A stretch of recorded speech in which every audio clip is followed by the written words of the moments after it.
श्याम सुंदर मेरे कहते हैं ये मेरी ताकत नहीं है कि मैंने पर्वत उठाया, ये तो मेरी राधा रानी के चरणों की कृपा है। श्याम तन है तो प्राण है राधा, श्याम तन है तो प्राण है राधा। श्याम दीपक है तो ज्योति है राधा।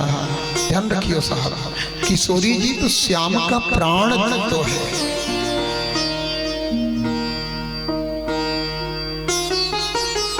श्री राधा रानी की कृपा से मैंने गिरिवर लियो उठाया।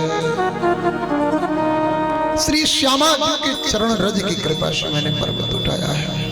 7 दिन बीते, देवराज इंद्र कहता है ब्रज तो नष्ट हो गया होगा। 7 दिन बाद बादल हार गए, बादलों के पास पानी नहीं। जो बादल सिर्फ 24 मिनट बरसे, 24 मिनट मतलब 1 घड़ी। अपन लोग कहते हैं 1 घड़ी, आधी घड़ी, आधी में कछु आध। 1 घड़ी मीन्स 24 मिनट। 1 घड़ी का मतलब 24 मिनट होता है साहब। जो बादल 24 मिनट वर्षे, 1 घड़ी अगर वर्षे तो पूरी पृथ्वी में पानी के सिवा कुछ नहीं होगा। सांबर्तक मेघ आए थे, वे सांबर्तक मेघ 7 दिन वर्षे। 7 दिन बाद हार करके गए, इंद्र के सामने खड़े। इंद्र हंसने लगा, सब नष्ट हो गया ना। अरे बोले बाबरे, इंद्र नष्ट होने की बात करता है, किसी ब्रजवासी की धोती गीली नहीं हुई। ब्रज नष्ट नहीं, काऊ ब्रजवासी की तो धोती भी गीली ना भई। इंद्र कहता है क्या बोलते हो? बोले मैं सही बोल रहा हूं महाराज। उस 7 वर्ष के श्याम सुंदर ने अपनी उंगली पर पर्वत धारण कर लिया है। इंद्र तुरंत समझ गया, जो उंगली में पर्वत उठा ले वो मनुष्य नहीं हो सकता। तुरंत देवराज इंद्र आया और आकर के मेरे श्याम सुंदर मुरली मनोहर भगवान बांके बिहारी के चरणों में गिरा और चरणों में गिर करके भगवान से प्रार्थना करता है। विशुद्ध तत्व तव धाम शांतम तपोमयो धुस्तरजस्तमस्कम मायामयोऽयं गुणसंप्रवाहो न विद्यते ते ग्रहणानुबन्धः। हे भगवान, आप शांत हैं, आपका धाम शांत है, आपका नाम शांत है, आपकी गुण, आपकी लीला, आपकी महिमा शांत है। प्रभु, मैं ये सारा जगत, मेरे समेत ये पूरा जगत आपके इशारा से, नजरों के इशारा से, आपकी पलकों के इशारा से सारे जगत का संचालन होता है। मन देने वाले आप हैं, बुद्धि देने वाले आप हैं, विद्या अविद्या देने वाले आप हैं, हृदय में माया देने वाले आप हैं। भगवान, मैं अबोध हूं, मेरे से अपराध हुआ। हरि बोल। श्री राधे, देखो इधर, मैं अबोध हूं, आप क्षमा करें। भगवान, मेरे सिर्फ एक सिर है, मेरे सिर्फ एक सिर है, लेकिन ब्रह्मा के तो 4 सिर थे। जब 4 सिर वाला ब्रह्मा आपकी माया को नहीं समझ सका, मैं एक सिर वाला इंद्र आपकी महिमा को क्या समझूं? कृपा करके भगवान हमें क्षमा करें। और महाराज बार बार गोविंद श्याम सुंदर के मुरली मनोहर के चरणों में गिर करके इंद्र ने क्षमा मांगा। मेरे श्याम सुंदर को मन में करुणा जगी, और जब मन में करुणा जगी तो भगवान ने क्षमा कर दिया।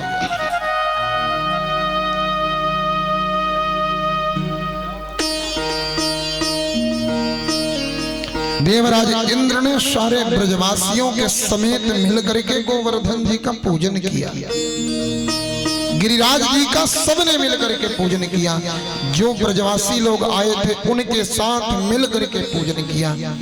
एक बार प्रेम से बोलिएगा, गिरिराज धरण की जय हो, गिरिराज महाराज की जय हो, श्याम सुंदर भगवान की जय हो, ब्रज अधीश्वरी लाडली श्री राधा रानी सरकार श्री राधे। ये भगवान की पावन देवराज इंद्र के मान मर्दन की लीला थी। कालिया नाग का भगवान ने मान मर्दन किया, ब्रह्मा जी का मान मर्दन किया, देवराज इंद्र का मान मर्दन किया। आइए, बड़ी सुंदर कथा। जल का देवता वरुण था, वरुण का भी भगवान ने एक बार मान मर्दन कर दिया। बड़ी सुंदर कथा। एकादश्यां निराहारा समभ्यर्चा जनार्दनम् स्नातुं नन्दस्तु कालिन्द्यां द्वादश्यां जलमाविशद। एकादशी का व्रत महाराज नंद राय जी करते हैं। जितने भी मनुष्य बैठे हैं मानव जाति के लिए एकादशी का व्रत अत्यंत महत्वपूर्ण है। आप सोमवार, गुरुवार, बुधवार, शुक्रवार, संतोषी मैया, साईं बाबा, हनुमान जी, जितने भी व्रत हैं करिए।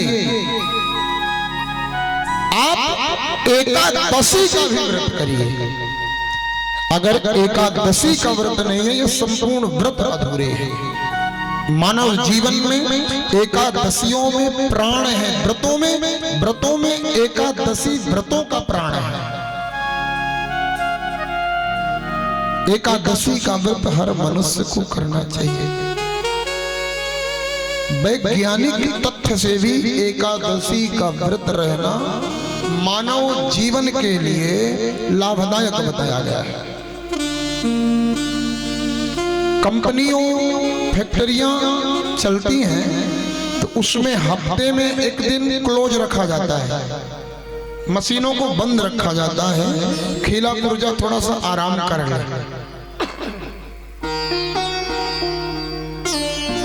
ये मशीन ऐसी है जिस दिन से पैदा हुए चल रही तो चली जा रही है।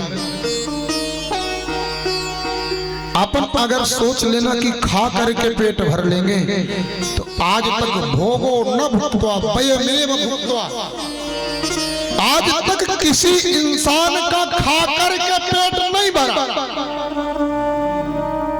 जिस दिन से पैदा हुए खाए जा रहे हैं, खाए जा रहे हैं। आज भी 2-2 किलो राशन चाप के आए हैं, जाएंगे फिर पेट भरा क्या?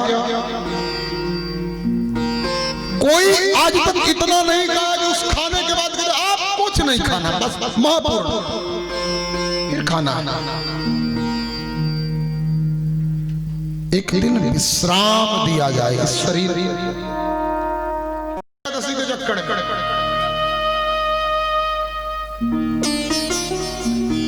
खाए जा रहे। एकादशी में सिर्फ एक बार फलाहार होना चाहिए। एकादशी का नियम है 10वीं तिथि से अनाज का परित्याग कर दे। ना कर सके तो सिर्फ 10वीं को दिन में अनाज खाएं, रात्रि में कदाचित अनाज का स्पर्श ना करें। 10वीं को और एकादशी का व्रत रहे। त्रयोदशी लगने के पूर्व एकादशी का पारण कर ले। द्वादशी के दिन चावल के साथ एकादशी का व्रत खोलें।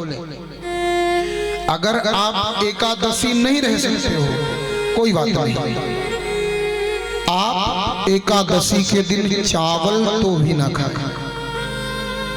ब्रह्म हत्या, गौ हत्या, जितनी जीव हत्याओं का पाप है, मनुस्मृति कहती है जितनी जीव हत्याओं का पाप है वह सब एकादशी के दिन चावल में वास करता है। जो मनुष्य खाता है वह इनका भक्षण करता है। जो रहते हैं अत्यंत मंगलमय है। एकादशी के दिन का नियम है, बड़े ध्यान से सुनिएगा।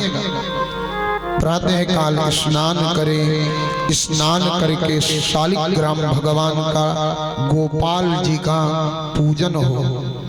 तुलसी दल से दशमी की तिथि को तुलसी दल, तुलसी जी की मंजरी उतार कर रख लीजिए।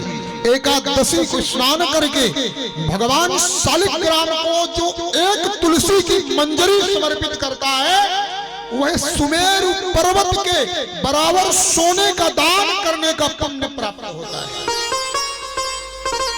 एकादशी के दिन पूजन का यह महत्व है। भगवान शालिग्राम जी का बड़े विधान से भगवान का पूजन करें, झूठ पाखंड से अलग रहें एकादशी के दिन, और प्रयास करें कि एकाहार करें।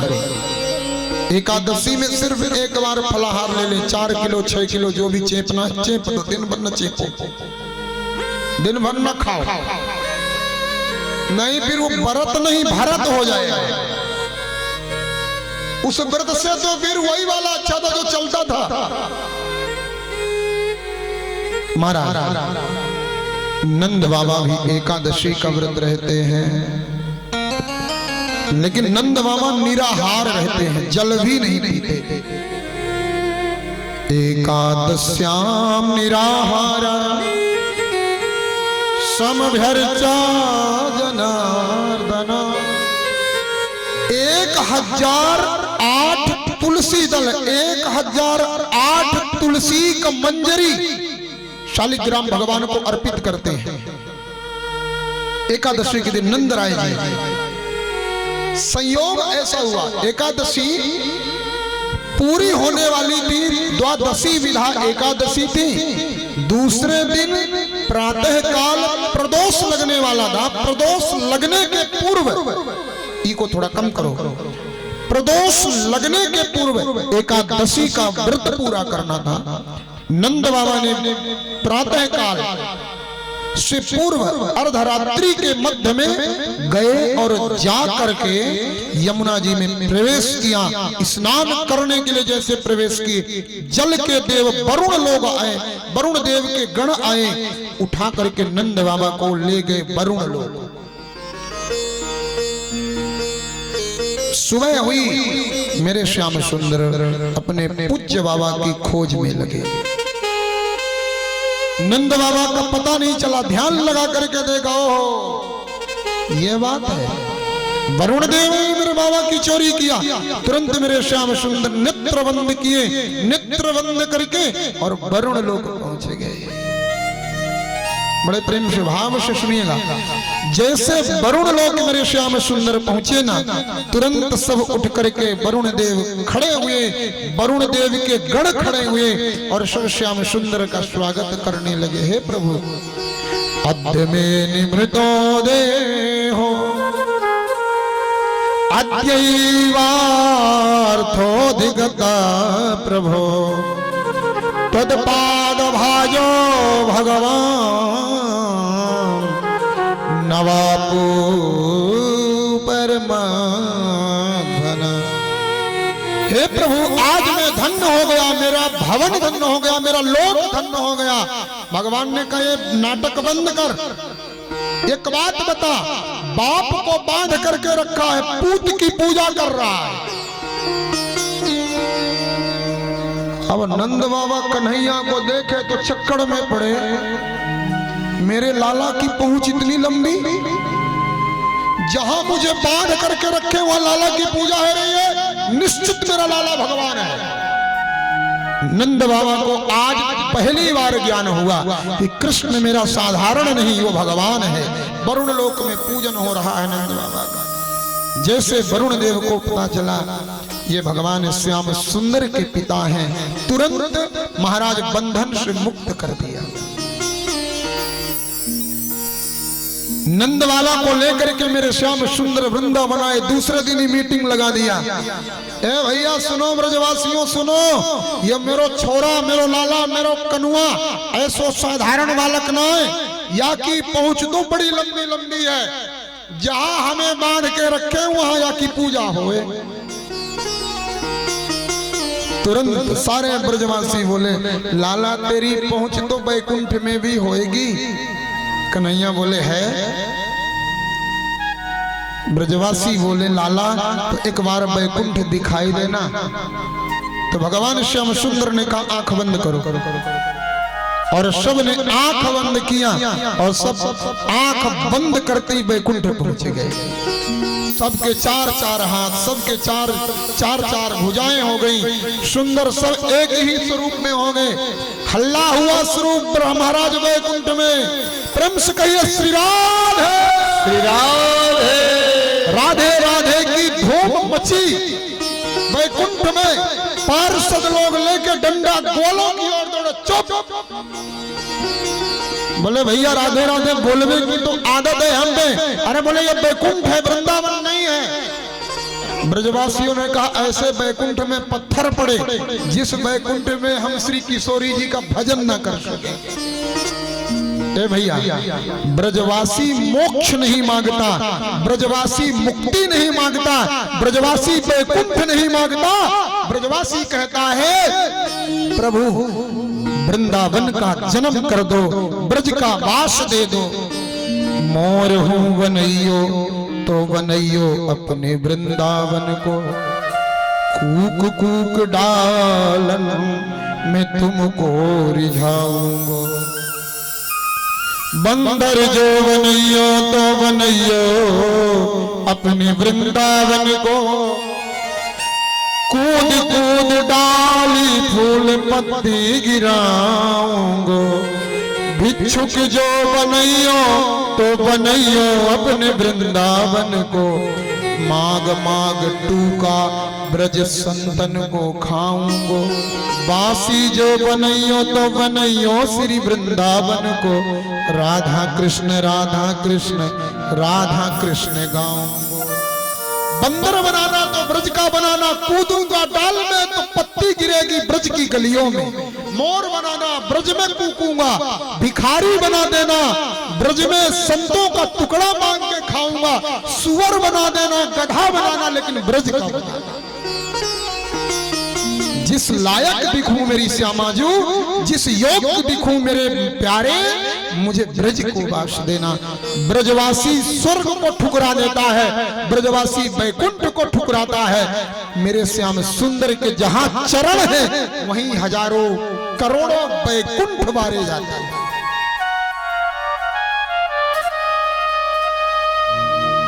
कीरति सुता के पग पग में प्रयागराज केशव की केली कुंज कोटि कोटि काशी है। जमुना में जगन्नाथ, रेणुका में रामेश्वर, बद्री केदारनाथ फिरत दास दासी है। ए भैया, ये सब हमारे ब्रज में वास करते हैं। स्वर्ग अपवर्ग हम लेके करेंगे क्या, जानते नहीं हो हम तो वृंदावन वासी हैं। जानते नहीं हो हम तो वृंदावन वासी। एक बार प्रेम से बोलिए राधा रमण लाल की जय हो, वृंदावन धाम की जय हो। महाराज यह लीला हुई, बड़ा सुंदर। आइए एक बड़ा प्यारा चरित्र है। महारास की यात्रा में प्रवेश करेंगे बड़े भाव से। ब्रज की गोपियां श्याम सुंदर को अपना प्रियतम मानती है। गोपी कौन है? गोपी इस जगत में हर भक्त गोपी है। कभी बड़े ध्यान से सुनना, यहाँ जितने भी भगवत भक्त बैठे हैं ना, हर भक्त गोपी है। भक्ति उसी की श्रेष्ठ है, कृष्ण भक्ति उसी की श्रेष्ठ है जिसने स्वयं को गोपी भाव में स्वीकार कर लिया। कभी स्वरूप को देखा है अपने दूर से, माथे में बिंदी लगी है, आपकी बिंदी बगल में बैठने वाली को नहीं दिख रही होगी, मेरी बिंदी पीछे वाला बैठा हुआ आदमी देख सकता है। ये गोपी भाव है। कभी देखा ये सिंदूर भरा है, देखा दूर से कभी निहारना इसको, गले में मंगलसूत्र पड़ा है। ये सरकार के नाम का है। कृष्ण भक्ति शाखा की श्रेष्ठता है, स्वयं के अंदर गोपी भाव आ जाए। वास्तव में कहा जाए ना तो जितनी आत्मा है, हर आत्मा गोपी है। इस जगत में सिर्फ एक ही पति है, वह जगतपति मेरा श्री गोविंद, मेरे बांके बिहारी, मेरे ठाकुर। बाकी जगत में कोई और कृष्ण के सिवा पति हो नहीं सकता। और ब्रज की जितनी गोपियां हैं ना, सब कृष्ण को अपने पति के रूप में पाना चाहते हैं। कृष्ण एक है, गोपियां अनंत हैं, सब कृष्ण को पति बनाना चाहती हैं। किसी ने बता दिया कि अगर आपको कृष्ण को पति के रूप में पाना है तो कात्यायनी मैया की पूजा करो। कात्यायनी माँ का पूजन आरंभ करते हैं प्रातः काल मार्ग शीर्ष महीने में।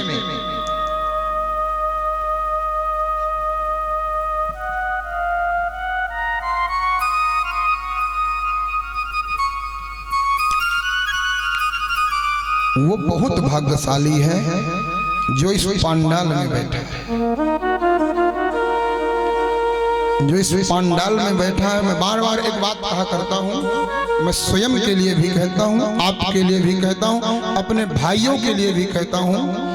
ये साउंड वाला भी भाग्यशाली है, नहीं लगाया, इसने भगवान के कार्यक्रम में साउंड लगाया है। यहाँ पर अगर इस वक्त का ये दुरुपयोग करे तो इसका दुर्भाग्य है।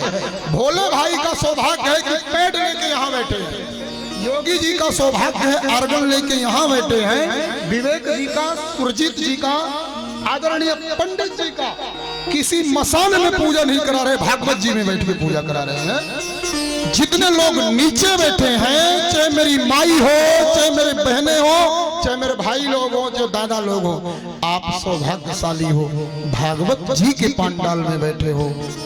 मैं बार बार कहता हूँ, कभी उसकी ओर देखा करो जो हॉस्पिटल में पड़ा होगा। कितने बेहतर हो आप, ठाकुर जी ने आपको यहाँ बुलाया है, इसका दुरुपयोग मत कर। कोई भी हो, XYZ एनी पर्सन, हर किसी के लिए, वो मेरे लिए भी लागू होता है। इतने दिन से आया, छठवें दिन की मेरी यात्रा है। 6 दिन के अंदर अगर किसी ने मेरे मुंह से सेठ सेठानी की कहानी सुनी हो तो बता दे। किसी ने पंडित पंडितानी का चुटकुल्ला किसी ने सुना हो तो बता दे। मेरी जो भी कथा होती है वह जीव को सद्मार्ग में लाने के लिए, आपके लिए भी मेरे लिए भी होती है। अगर कोई दृष्टांत भी होगा, कोई उदाहरण भी होगा ना, तो कथा को आपके अंदर पहुंचाने के लिए होगा। अगर हम यहां बैठ करके अपना वक्त बर्बाद करें, मेरा माई बाप एकदम गलत है। ये सब के लिए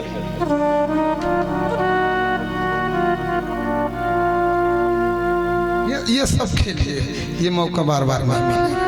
आज 13 जनवरी है,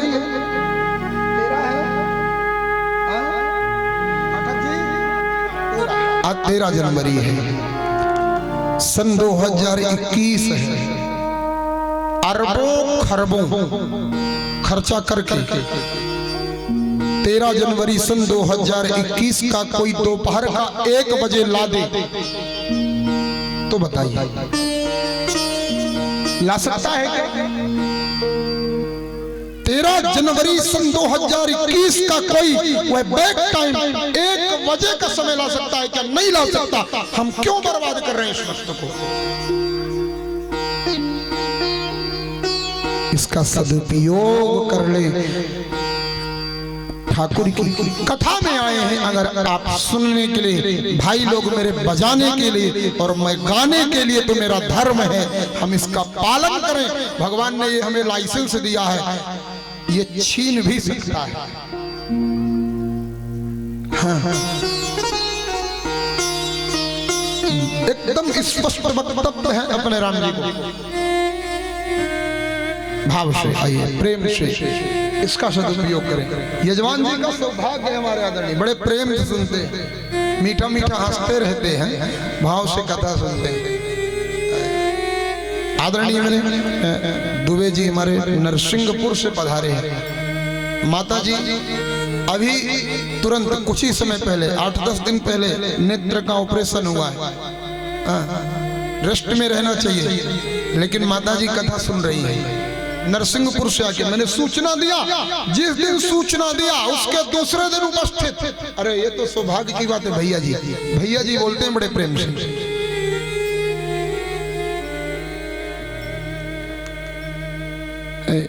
ये कृपा है भगवान ने। आदरणीय हमारे श्री राव साहब आए, बेस्ट आदमी है एकदम बिजी। लोगों ने बताया कि ऐसे ऐसे है। मैंने कहा बड़ी कृपा है कि सरकार की कथा से इतना प्रेम है। आदरणीय चंदली वाले हमारे श्रीमान माल गुजार साहब पधारे हैं बड़े भाव से। ये कृपा है, श्री बिहारी जी ने बुलाया है। ये हमारे एक युवा चेले हैं 2, वो कमती से आते हैं पर डे। नए लड़कों को कथा में मोड़ना बड़ा मुश्किल है। आदरणीय श्री मुकेश पटेल जी और अखिलेश भैया, अखिलेश नाम है, नाम भूल गया मैं, जो भी नाम है वो भी आते हैं। बड़ा आनंद आता है। आप लोग, मैं हर व्यक्ति को ध्यान रखता हूँ, पीछे बैठा हुआ, आगे बैठे, कौन सा व्यक्ति किस भाव से बैठा। और इसी बीच में ये कड़ी चली रही है, तो थोड़ा 2 मिनट और समय ले लूंगा। हमारे बीच में एक ऐसे महापुरुष आए हैं कि हम लोग ये कथा तो पांडाल में गा रहे हैं, और वो इसी कथा को अपने नरसिंहपुर जिले में, जबलपुर जिले में ऐसा कोई अखबार नहीं है जिस अखबार में वो प्रकाशित ना करवाते हो। इसी कथा को प्रतिदिन और श्रेष्ठ पृष्ठ में प्रकाशित करवाते हमारे आदरणीय श्री अरविंद पटेल जी पधारे हैं। एक बार इनके लिए तालियां बजनी चाहिए भाव से। मेरे बड़े लाडले भक्त हैं। कथा प्रारंभ होने के पहले से लेकर के आज तक ऐसा कोई अखबार नहीं जिसमें कथा अपनी गर्रा की प्रकाशित ना हुई हो। युवा पत्रकार है हमारे, बहुत लाडले। एक बार मैं निवेदन करूंगा व्यासपीठ तक पधारे और ठाकुर जी का श्री आशीर्वाद ग्रहण करें, आदरणीय श्री अरविंद पटेल जी। इसके बाद अपन महाराष्ट्र की यात्रा में प्रवेश करेंगे। भाव से तालियां बजनी चाहिए। अरे लोग चोरी और वो मार काट छापते हैं, भगवान की कथा छाप रहे हैं।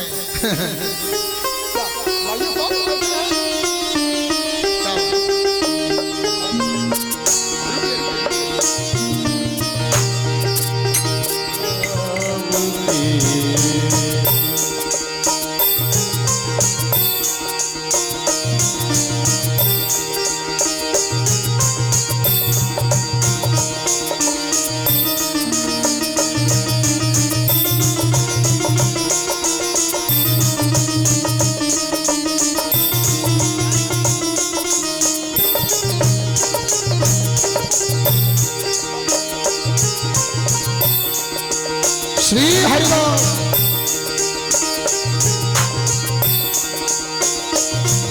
ले बेटा।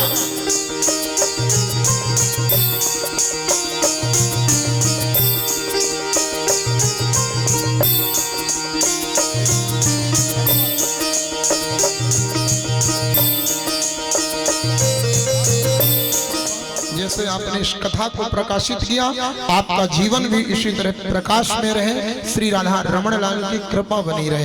एक बार प्रेम से बोलिए श्री राधे, श्री राधे। मैं निवेदन कर रहा था, हरि बोल। लाला थोड़ा देखो देखो, ब्रज की जितनी गोपियां हैं वो सब श्याम सुंदर को अपना अपना पति मानती है। कात्यायनी माँ का पूजन करती है और माँ कात्यायनी का पूजन करके माँ कात्यायनी से विनती करती है, कात्यायनी महामाय महायोगिन्यधीश्वरी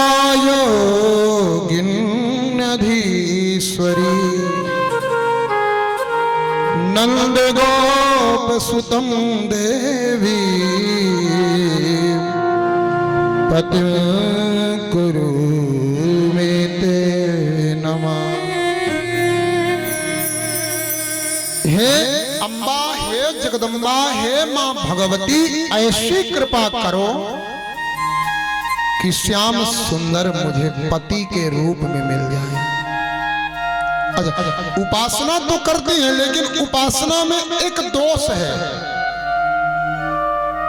यमुना जी में जाती है, जाकर के निर्वस्त्र नहाती है, निर्वस्त्र नहा करके कात्यायनी माँ का पूजन करती है।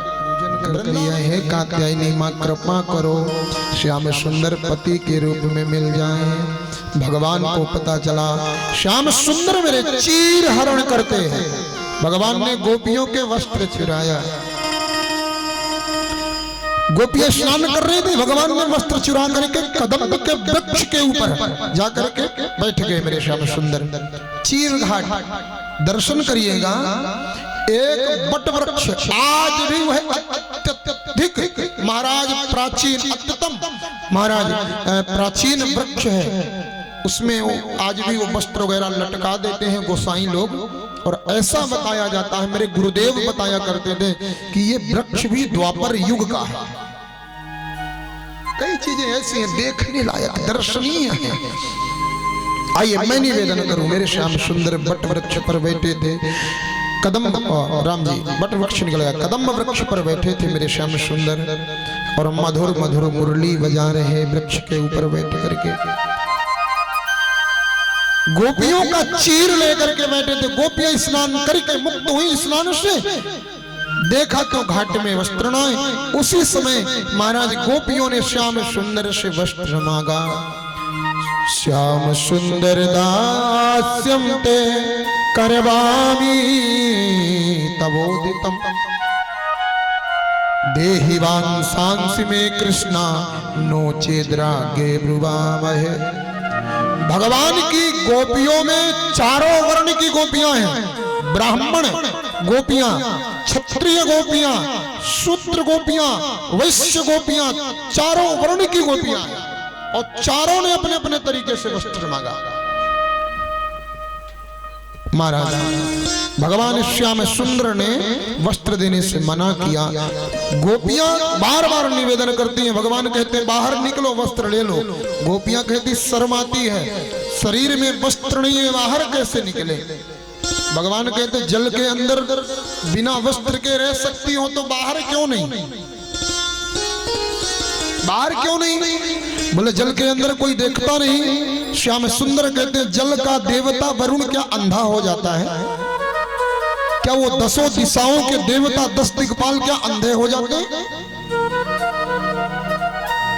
भगवान ने शिक्षा दिया जल में स्नान निर्वस्त्र होकर के नहीं करना चाहिए। दूसरी बात, ये गोपियां कौन है? कई बार लोग इसमें गलत अर्थ निकाल लेते हैं। वो कपड़े चुराया गोपियों की, उम्र मालूम है कितनी थी? 7 वर्ष। 7 वर्ष के बच्चे के सामने वस्त्र बिना वस्त्र क्या? श्याम सुंदर मेरे दूसरा भाव है, गोपी कौन है? गोपी आत्मा है और वो आत्मा जो कृष्ण को अपना बनाना चाहती है वो आत्मा है गोपियां। और इनके ऊपर माया का जो आवरण, माया का जो वस्त्र है ना, भगवान ने ये माया का वस्त्र हरण किया, माया का चीर हरण किया है उन आत्माओं को अपना बनाने के लिए। क्यों? जीव और ब्रह्म के बीच में मिलने का अगर कोई कारण होता है तो सिर्फ माया का पर्दा है। ये जिस दिन पर्दा हटा उसी दिन भगवान से मिलना होगा। आइए प्रेम से कथा में प्रवेश करेंगे। श्याम सुंदर ने कहा इतनी कठिन तपस्या क्यों करती हो? गोपियां कहती हैं हम आपको पति के रूप में पाना चाहते हैं। भगवान ने कहा जाओ वरदान देता हूं, शरद पूर्णिमा की रात को पति के रूप में तुम सब गोपियों को मैं मिलूंगा। सुखदेव गोस्वामी कहते हैं राजन, समय व्यतीत हुआ और वह समय आया, भगवान पिता रात्रि शरदो फुल्ल मल्लिका दीक्षम रंतु मनश्चक्रे योग मायामुपाश्रिता। जिस समय को पाने के लिए गोपियां तरस रही थी, कब वो रात्रि आ जाए जब मेरे प्रियतम मुझे अपना बना ले, वो मेरे ठाकुर मेरे गोविंद मुझे अपना बना ले। आज वही रात आ गई। भगवान पिता रात्रि, क्या सुंदर साहित्य है। भगवान पिता रात्रि शरदो फुल्ल मल्लिका। आज वो शरद पूर्णिमा आई, पूरा चंद्र 16 कलाओं को लेकर के उदित हुआ। चंद्रमा 16 कलाओं को लेकर के शरद पूर्णिमा को उदित हुआ, अमृत रस से पूर्ण होकर के। आज भी कई जगह ऐसी प्रथा है कि शरद पूर्णिमा के रात्र को खीर बना करके लोग आसमान, खुले आसमान के नीचे रखते हैं, छत में, आंगन में। ऐसा भाव होता है कि शरद पूर्णिमा की रात्रि को चंद्रमा से अमृत की वृष्टि होती है। कई जगह ऐसा, हमारे ब्रज में तो हर मंदिर में, हर आश्रम में, हर भवन में, हाँ महाराज, हर ब्रज मंडल में हर जगह ये मनाया जाता उत्सव। कई जगह और भी मनाया जाता है, आपके यहाँ भी मनाया जाता होगा। वो शरद पूर्णिमा की रात्रि में चंद्रमा अमृत के समेत प्रकट हुआ। भगवान पिता रात्रि शरदो फुल्ल मल्लिका। मनो कामदेव अपने 5 वाणों को लेकर के भी निखर आया हो। काम के 5 वाण, रस, रूप, गंध, स्पर्श, शब्द। आदमी जब भी भटकता है तो इन 5 में भटकता है, छठवां कुछ भी नहीं भटकने के लिए। आइए ध्यान से सुनिएगा।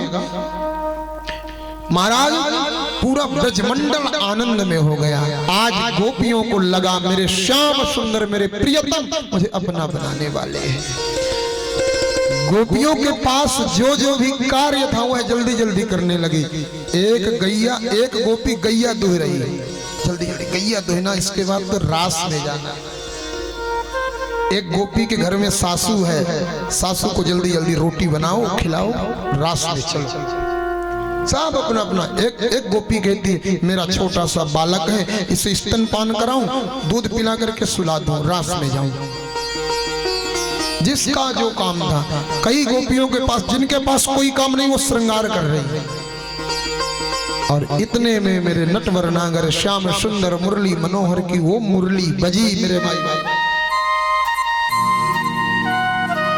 और जैसे बंसी बजी वो गोपियां विह्वल हो गई, वशीभूत हो गई, मानो वशीकरण फूंक करके श्याम सुंदर मुरली बजा रहे हो, जो सारे जगत को मुग्ध करने वाला। सत्यो वशीकरण चूर्ण मनंत शक्ति, जो मन की दिव्य शक्तियों को वश में कर लेने वाला हो। ऐसे बंसी का निनाद जो गोपी सुनी विह्वल हो गई। बंसी सुन करके गोपी इतनी बावरी भई। एक गोपी के हाथ में काजल था, काजल की डिब्बी थी, काजल लिया, होठों में रगड़ लिया। एक गोपी के हाथ में लिपस्टिक और लाली आंखों में लगा लिया, काजल होठों में, पायल गले में लटका लिया, मंगलसूत्र पैरों में बांध लिया। एक गोपी ससुर को रोटी देना था, ससुर को रोटी देना था, बछड़े को भूस। ससुर ने रोटी मंगाया, भूस जाके दे आई, रोटी बछड़े को डाला। सासू रोटी मांग रही तो बेलन पकड़ा रही है। जगत से जब संबंध टूट करके जगदीश से संबंध हो जाता है तो आदमी पागल हो जाता है। पागल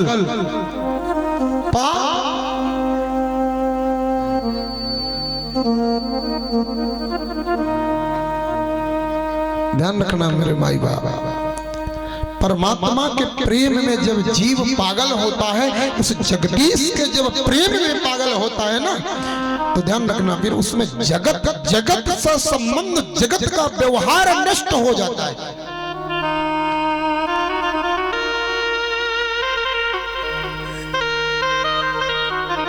और वैसे हकीकत कहा जाए ना तो ये सारी दुनिया पागल खाना है। यहाँ जितने लोग बैठे सब पागल हैं, आपके समेत हम भी। कोई पागल धन दौलत का, कोई पागल है नारी का, ये जग तो पागल खाना है, यहाँ पागल आते जाते हैं। सब पागल बनकर आए हैं और पागल बनकर जाते हैं। कोई पागल धन दौलत का, कोई पागल है नारी का, पर सच्चा पागल वो ही है जो पागल बांके बिहारी का, जो पागल बांके बिहारी का। सच्चा पागल वही है जो भगवान के प्रेम में पागल हो जाए, परमात्मा के लिए जो पागल हो जाए। बाकी पागल तो सब है, कोई पैसे के लिए पागल है, तो कोई मकान के लिए पागल, तो कोई गाड़ी के लिए, तो कोई मोटर के लिए, कोई किसी, सबका अपना अपना अलग अलग तिकड़म पचीस, सबका अपनी अपनी आफत अलग है। सच्चे पागल, बाकी बिहारी का पागल ही सच्चा पागल। और एक अलमस्त फकीर कहता है, इन पागलों की, या जितने लोग बैठे हैं सब पागल है और वो बाकी बिहारी के पागल है। इन पागलों की महफिल में, इन पागलों की महफिल में आनंद भरे लच्छे हैं। इन पागलों की महफिल में आनंद भरे लच्छे हैं। हमें पागल ही रहने दो, हम पागल ही अच्छे हैं, क्योंकि बाके बिहारी के हैं, जगत के नहीं, हम जगदीश के पागल। वो ब्रज की गोपियां पागल हुई, श्याम सुंदर के लिए दौड़ पड़ी साहब। एक गोपी आटा लगा रही थी तो परात लेकर के दौड़ पड़ी श्याम सुंदर से मिलने के लिए। आटा परात हाथ में दौड़ी जा रही है। एक गोपी बेलन लेके दौड़ रही है, एक गोपी चमीटा लेके दौड़ रही है। जो जिस स्थिति में था उसी स्थिति में भाव क्या है, भगवान को पाने के लिए आप जिस स्थिति में हो उसी स्थिति में प्रयास करो। किसी ने कहा भगवान का भजन कब से शुरू करें? बोले अब से शुरू करो, कल से नहीं, आज से, अभी से। ठिकाना नहीं अगले पल क्या होने वाला है। एक बार मैं गुरुजी के चरणों में बैठा था, एक भक्त आया। भक्त ने पूछा, गुरुजी पैसा किस हाथ से दान करना चाहिए? गुरुजी ने कहा, तेरे कौन से हाथ में है? तब 1000 रुपए की नोट चलती थी। बोले गुरुजी 1000 रुपया है मेरे बाएं हाथ में। गुरुजी ने कहा, बाएं हाथ से दे। तो बोले गुरुजी बाएं हाथ से ही देना चाहिए। बोले क्या पता दाएं हाथ में आते आते मूड खराब हो जाए, क्या पता दाएं हाथ में आते आते विचार में क्या हो जाए। शुभ कर्म अभी कर लो, कल का ठिकाना नहीं है मेरे माई, कोई ठिकाना नहीं। अभी से करो, अभी से शुरू कर दो। कल क्या होगा कोई ठिकाना है क्या? जिस स्थिति में हो उसी स्थिति में भगवत आराधन प्रारंभ होना चाहिए। मेरे भाई बाप, भगवान श्याम सुंदर से मिलने के लिए गोपियां दौड़ पड़ी। जो जिस हाल में थी उसी हाल में श्याम सुंदर ने उन गोपियों को देखा, बोल पड़े मेरे श्याम सुंदर, स्वागतम वो महाभागा प्रियं किं करवामि ते ब्रजस्यानामयं कच्चित् ब्रूतागमन कारणं ब्रूतागमन कारणं। बताओ गोपियों क्या सेवा करूं तुम्हारी? आप सबका स्वागत है, आपके लिए कौन सी सेवा कर सकता हूं? अब देखिए भागवत जी की ये जो कथा है, जीव को वस्तुतः ज्ञान कराने वाले। रास को लोग काम में ले जाते हैं। रास लीला काम लीला नहीं, रास लीला अभिराम लीला है। इसे ध्यान से सुनिएगा, प्रेम से। भगवान ने स्वागत किया, आओ गोपियों तुम्हारा स्वागत है। इतनी रात को मेरे पास क्यों आई हो? गोपियों के पास कोई जवाब नहीं बचा। पहले मुरली बजाया, मुरली बजा करके ललिता, ओ विशाखा, ओ चित्रा, ओ तुंग विद्या नाम ले लेके बुलाया, सामने पहुंच गए, क्यों आई हो? जब गोपियों के पास कोई जवाब नहीं बचा ना, तो गोपियां बैठ गईं और बैठ करके एक हाथ लगा लिया ठोड़ी में और एक हाथ ऐसे करके और पैर से धरती को खुदेड़ने लगी। जब कोई जवाब नहीं बचा तो यह करना शुरू करी। भगवान कहते मैं समझ गया, इतनी रात को तुम मेरे पास क्यों आई हो, मैं सब समझ गया। क्यों क्यों आई हो बताऊं? हाँ बताओ। श्याम सुंदर कहते हैं तुम्हें धोखा हो गया। क्या धोखा हुआ? बोले चंद्रमा 16 कलाओं को लेकर के प्रकट हुआ है, तुमने रात को दिन समझ लिया, इसलिए तुम भागी भागी चली आई। पर रजनी सा घोर रूपा घोर सत्य निसेविता प्रतियात व्रज स्नेहम स्त्रीवी स्त्रीवी सुमध्यमा। रजन्यसा, रजनी ऐसा न तो दिनम, दिन नहीं है ये रात है। और इतनी रात को अपना घर परिवार छोड़ करके, सुलक्षण नारी का धर्म नहीं है अपने पति को, अपने बच्चे को, अपनी संतान को, अपने परिवारिक जनों को छोड़ करके किसी और के सामने खड़ा हो। ये तुम्हारा धर्म नहीं है। भगवान ने तुरंत उपदेश दिया, स्त्री के लिए सबसे बड़ा धर्म है पति की प्रसन्नता। जिस स्त्री से पति प्रसन्न नहीं है उससे जगदीश प्रसन्न नहीं हो सकता। नारी का सबसे बड़ा धर्म है पति की प्रसन्नता का ध्यान रखें। पति जिस धर्म से प्रसन्न है ना, वही श्रेष्ठ धर्म है। पति कैसा भी हो, श्रीमद् भागवत जी में कहा गया है कि दुशीलो दुर्भगो वृद्धो जड़ो रोग धनो पीवा। श्रीमद् भागवत महापुराण की वाणी है। यह है श्रीमद् भागवत महापुराण में 10वें स्कंध में 29वें अध्याय में महाराज 25वां श्लोक कहता है कि दुशीलो, पति दुष्ट हो, गरीब हो, कोढ़ी हो, बूढ़ा हो, किसी भी स्थिति में पति हो, नारी के लिए वह परमेश्वर का स्वरूप होता है। जो नारी स्वप्न में भी अपने पति का अपमान करती है, वह नारी अनंत काल तक नरक का भोग करती है। पति कैसा भी हो, अंधा हो, बहरा हो, कोढ़ी हो, क्रोधी हो, दुष्ट हो, पापी हो, पति परमात्मा होता है। पति से बड़ा कोई धर्म नहीं। नारी का सबसे बड़ा धर्म है, नारी का सबसे बड़ा व्रत है, पति को परमेश्वर का आधार मान करके पति की सेवा करे, उपरांत भगवान की सेवा। लेकिन पति का भी धर्म है कि वो 90 रुपया बोतल में टुन्न होकर घर में न घुसे। 90 रुपया के बोतल में टुन्न होकर घर में घुसेगा तो पति के हाथ से अगरबत्ती नहीं जलेगी। अगर पति व्रता धर्म है तो ध्यान रखना मेरे भाई बाप, नारी व्रत भी धर्म है।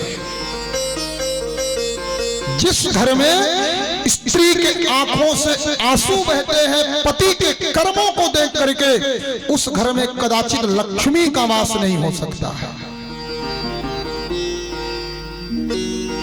नार्यः यत्र पूजन्ते रमन्ते तत्र देवता।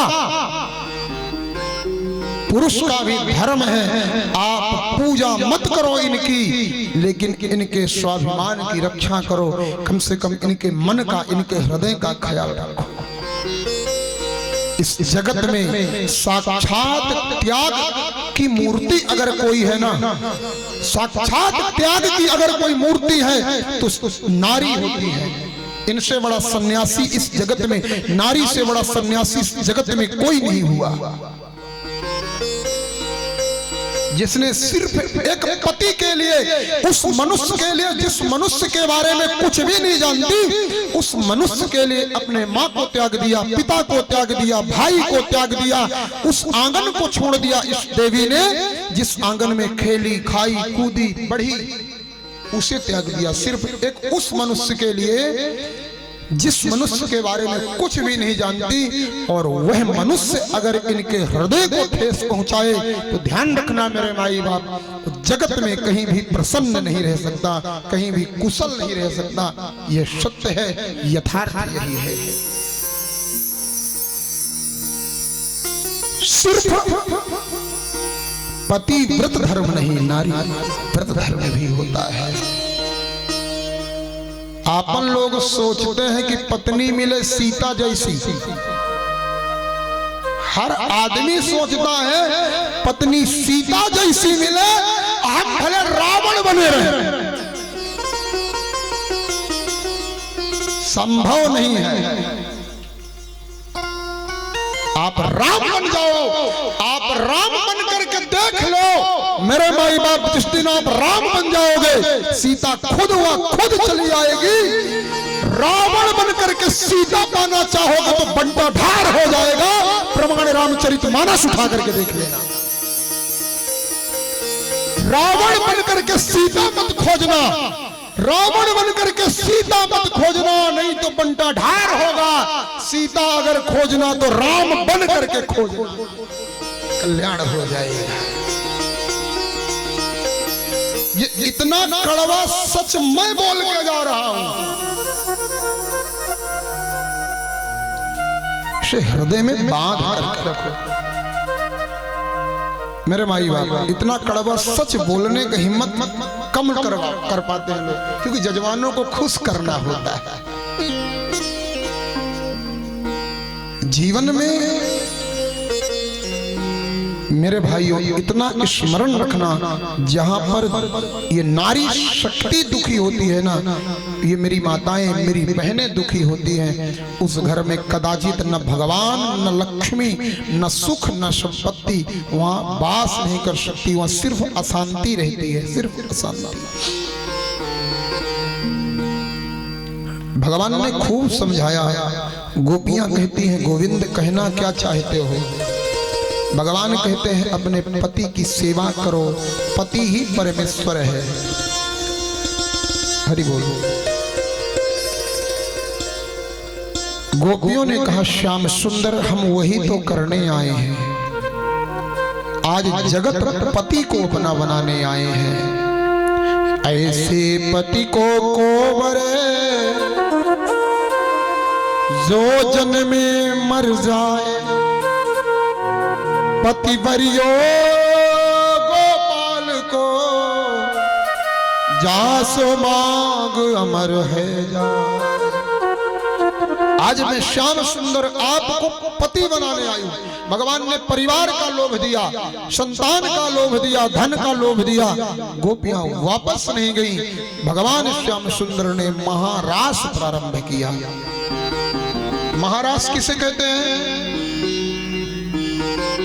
वो कृष्ण नाच रहा था, गोपियां नाच रही थी, वो महारास है? नहीं, महारास वो नहीं है।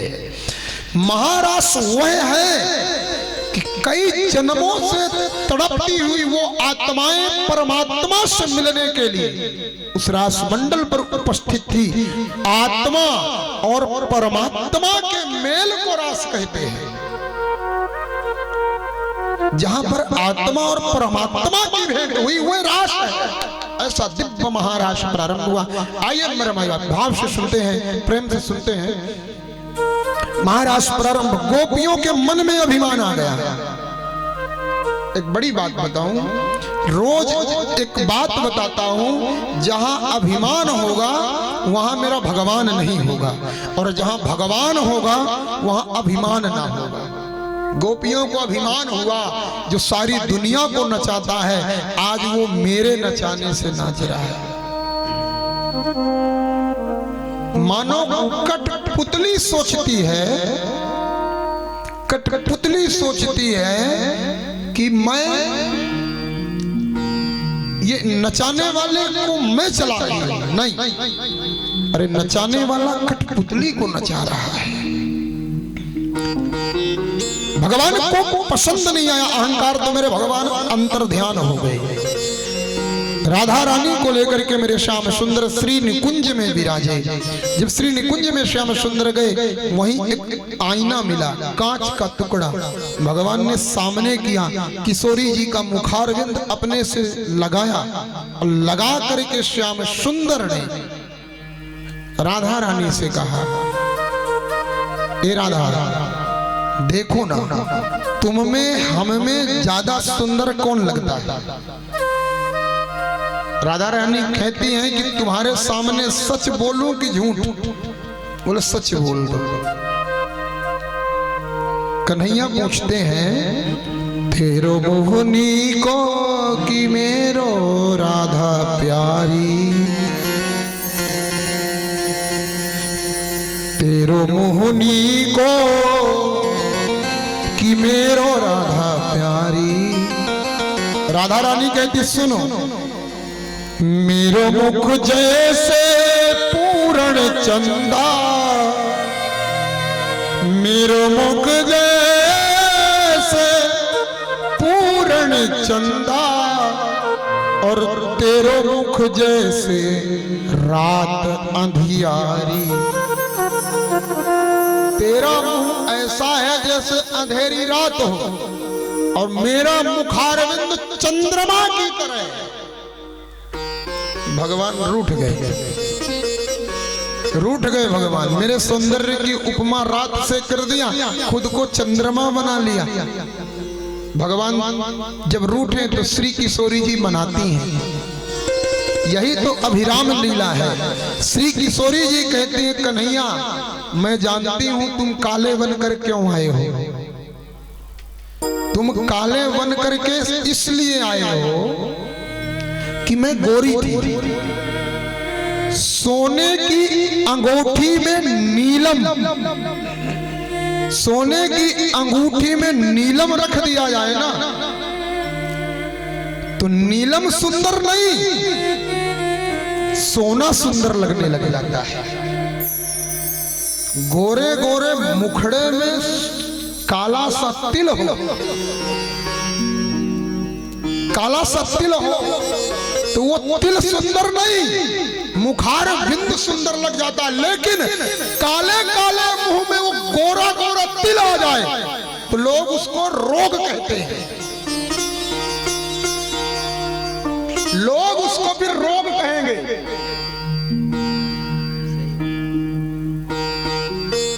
समझ रहे हो? श्याम सुंदर मैं जानता हूं तुम सावरे सलोने इसलिए बन के आए हो कि मैं सुंदर लगूं तुम्हारे कारण, और कन्हैया मेरी सौंदर्यता तो सिर्फ आपसे है, आपके नाम से मेरा सौंदर्य है। महाराज प्रारंभ हुआ, श्री किशोरी जी को के साथ भी भगवान ने लीला किया। भगवान मेरे अंतर ध्यान हो गए, अंतर ध्यान हुए मेरी श्री किशोरी जी के समेत वो सखियां सब मिलकर के कन्हैया को ढूंढती हैं, रुदन करती हैं, रोती हैं। भगवान श्याम सुंदर को पाने के लिए गोपी गीत गाती हैं। जयति तेधिकं जन्मना व्रजा श्रयति इंदिरा शश्वत्रहि दैत्य द्रेषताम दीक्षितावकाश तुहि धृतासवश त्वां विचिन्वते शरदुषा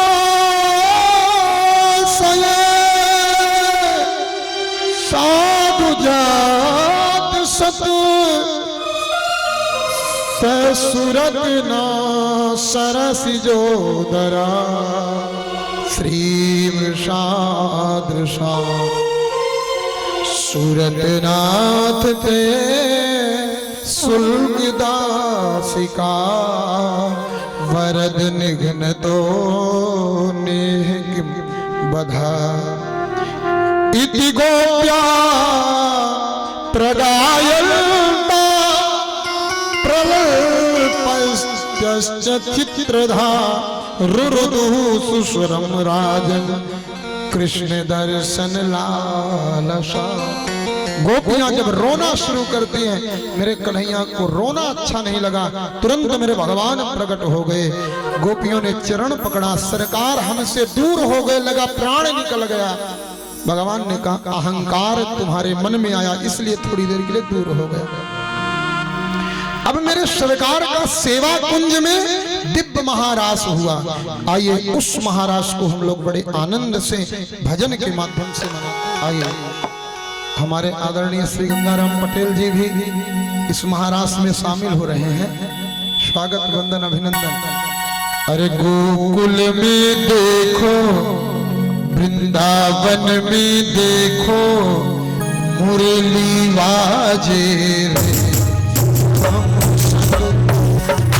नाचे श्याम संगे राधा नाचे। गोकुल में देखो, वृंदावन में देखो, गोकुल में देखो, वृंदावन में देखो, मुरली बाजे राधा नाचे श्याम संगे राधा नाचे मोहन संगे राधा नाचे।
और बाकी लोग किसी का जीवन नहीं नचा। अरे खड़े हो जाओ ना, भगवान का महाराज हो रहा है, और खड़े हो जाओ पूरे मस्ती के साथ। हरि बोल।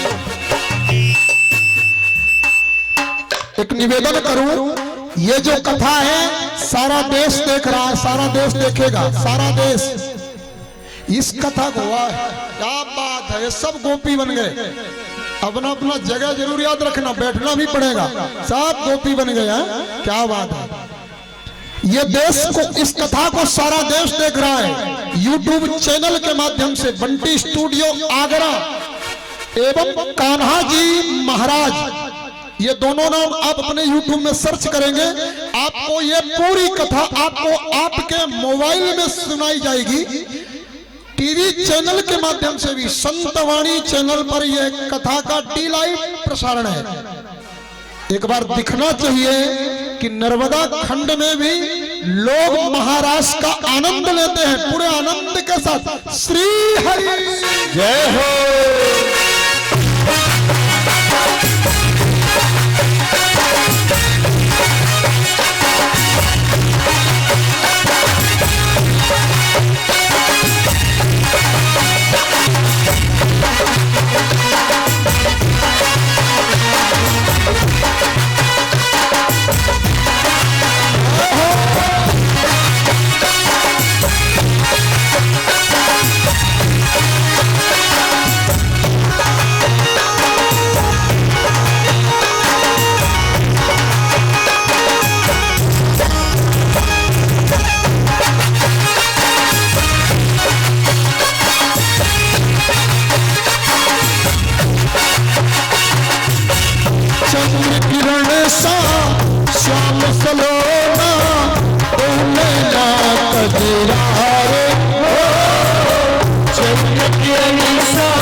छवि पर सब निहारी गोपी ग्वाल पर भैया, श्याम छवि पर सब बलिहारी, गोपी बाई होई दैया। रास बिहारी संग राधा सुकुमारी संग ब्रज में विराजे, राधा नाचे मोहन संग राधा नाचे, श्याम संगी राधा नाचे।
यमुना तट पर बंसी तट पर कान्हा रास रचाए, यमुना तट पर बंसी तट पर कान्हा रास रचाए।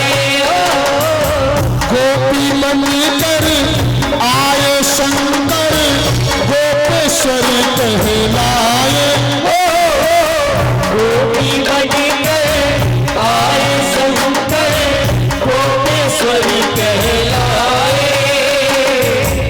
डम डम डमरू बाजे कान्हा की मुरली बाजे, डमरू बजे कान्हा की मुरली बजे, सारा जग नाचे, हम सके राधा नाचे। नाचे रे नाचे राधा नाचे, श्याम सके राधा नाचे। फूल में देखो वन में देखो, फूल में देखो वृंदावन में देखो, मुरली बाजे हम सब राधा नाचे। श्याम सके राधा नाचे।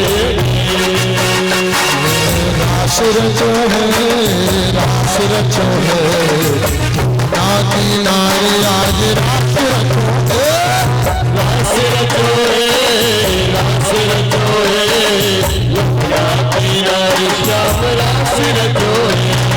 रास रचो है, रास रचो है, नाती नारी आज रास रचो है, रास रचो है, रास रचो है, यमुना किनारे आज रास रचो है।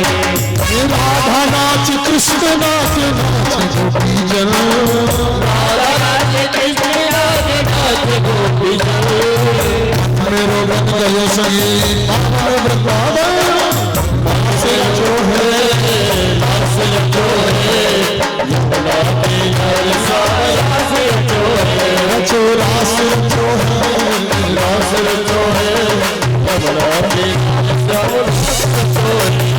रास रचो है, रास रचो है, यमुना किनारे श्याम रास रचो है। रचो रास रचो है, रास रचो है, यमुना किनारे श्याम रास रचो है। रास रचो है, रास रचो है,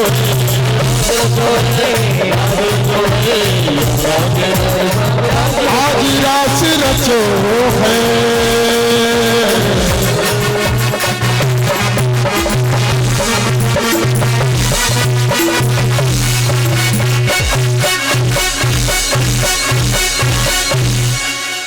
बोल राधा रमण लाल की जय हो, रास बिहारी भगवान की जय हो।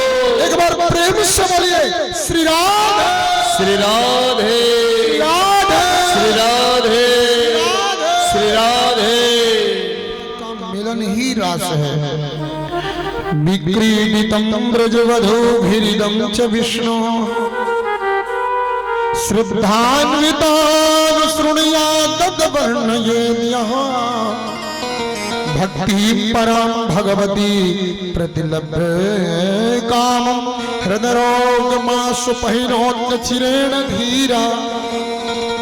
भगवान के रास पंचाध्यायी का भाव है जो बड़े प्रेम से अर्धरात्रि के समय भगवान के रास पंचाध्यायी का पाठ करते हैं। भगवान के श्री कृपा का एक माह के अंदर अनुभूति होने लग जाती है। जिसे हार्ट अटैक की बीमारी हो, जिसे हार्ट अटैक की बीमारी हो, वह मनुष्य प्रातः काल स्नान करके श्रीमद् भागवत महापुराण का एकांत में बैठ करके, जहां शोर शराबा न हो, उस जगह में बैठ करके और अगर शांतिपूर्ण हो करके श्रीमद् भागवत महापुराण के इस रास पंचाध्यायी का पाठ करता है, भगवान की कृपा से उसकी यह जो बीमारी है ना, हार्ट अटैक की बीमारी, धीरे धीरे काम हो जाती है। कामदेव यही सभा पर उपस्थित था। कामदेव अपने बाणों को चला रहा था। कामदेव के बाणों को चलाने का मतलब, एक बार कामदेव भगवान कृष्ण से लड़ने के लिए आया। कामदेव कहता है, हे यदुनंदन, हे कृष्ण चंद्र, मैं आपसे युद्ध करूंगा। कामदेव का युद्ध करने का मतलब, भगवान ने कहा एक काम करो, तुम मेरे से युद्ध करना है, मैं मंजूर करता हूं। तुम शरद पूर्णिमा की रात्रि में महारास मंडली में आ जाना, तुम अपने बाणों को चलाना, मेरे साथ में असंख्य गोपियां होंगी, मैं गोपियों को गले लगाऊंगा, हृदय लगाऊंगा, मैं उनके साथ नाचूंगा, उनके साथ में मैं महारास करूंगा। अपने बाणों को चलाना, तुम मेरे मन में पाप पैदा करने का प्रयास करना।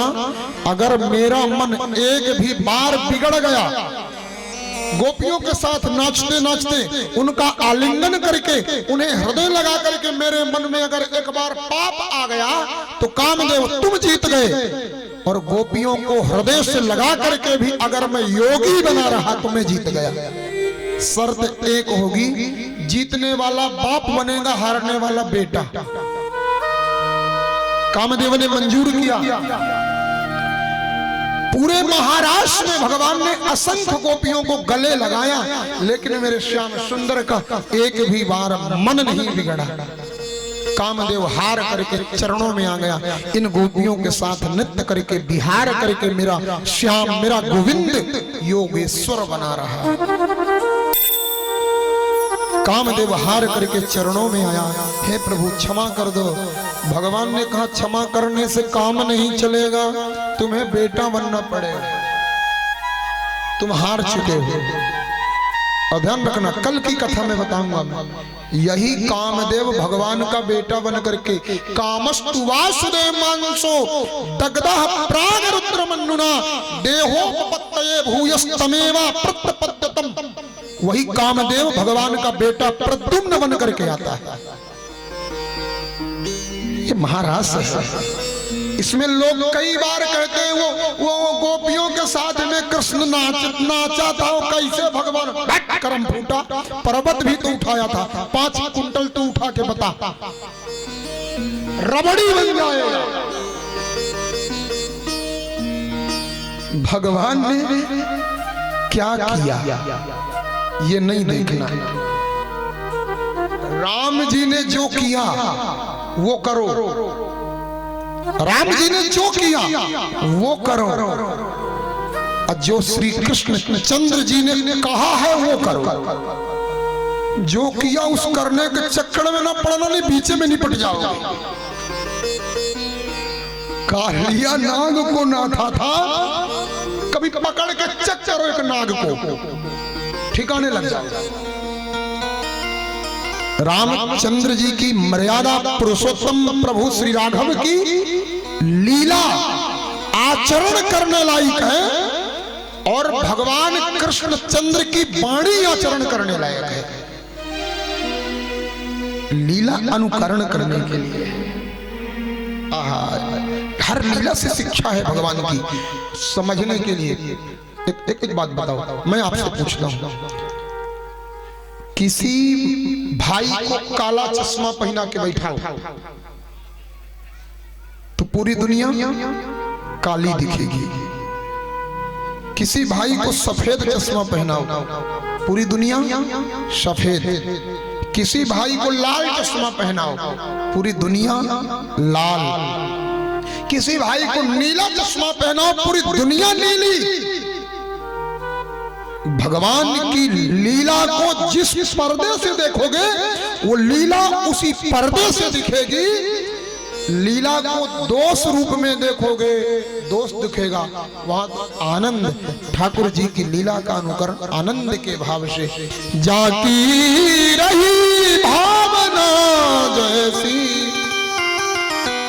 प्रभु मूरत देखी तिन तैसी। प्रभु मूरत देखी तिन तैसी।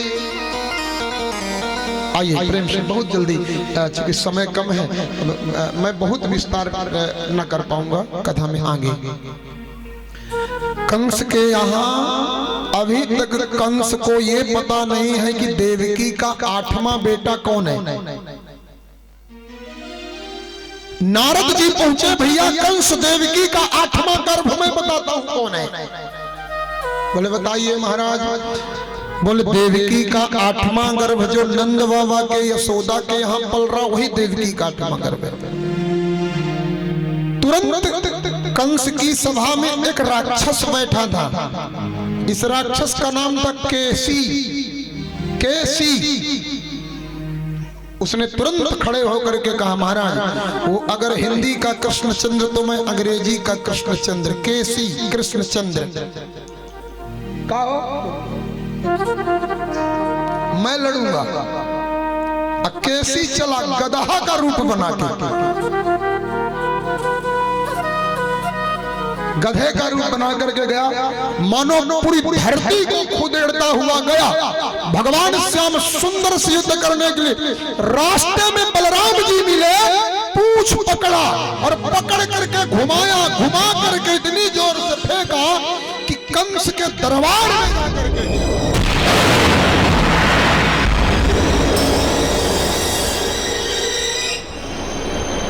निपट गया। महाराज अब कंस ने विचार किया कि जो राक्षस जाता है वो वापस नहीं आता, क्या करूं? मतलब मैं भी जाता हूं तो शायद ना लौट पाऊं। ए भैया ये जहां पर आप बैठे हो ना, ये साक्षात बैराग भूमि है।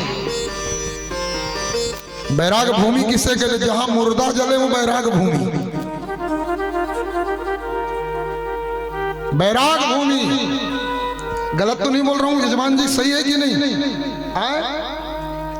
ये वहीं पर बैठे हैं जहां जाने कितने जले हैं। आनंद आ रहा है। यहां पर बैठ करके कथा कह रहा हूं, आप सुन रहे हैं। श्री गोविंद की कृपा तो है, महादेव की उससे भी बड़ी कृपा है, क्योंकि ये महादेव की भूमि है, शमशान भूमि।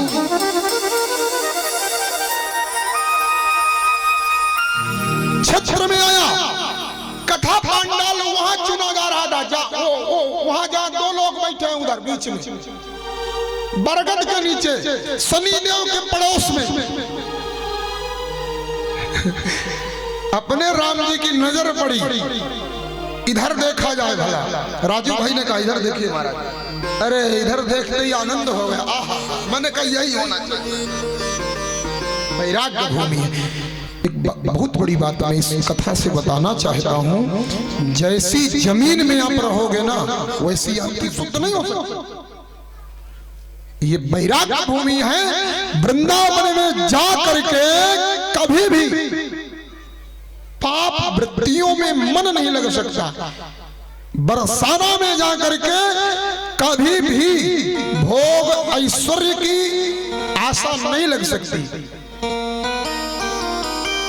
श्री गंगाराम जी पटेल जी बैठे होंगे, चाहे कहीं घूम रहे होंगे, बैठे होंगे कहीं, हमें दिख नहीं रहे। प्रतिवर्ष बरसाना जाते हैं, प्रतिवर्ष। मुझे लगता है 2015 से ऐसा कोई वर्ष नहीं होता जिस वर्ष बरसाना ना पहुंचे। आश्रम में अपने गुरुदेव भगवान के चरणों में एक बार गए, गुरुजी ने कहा, बहुत प्यार करते थे हमारे गुरुदेव श्री गंगाराम पटेल जी को। गुरुजी हमारे, जितना गुरुजी हमें प्रेम करते थे उतना हमारे गुरुदेव श्री गंगाराम पटेल जी को प्यार करते थे।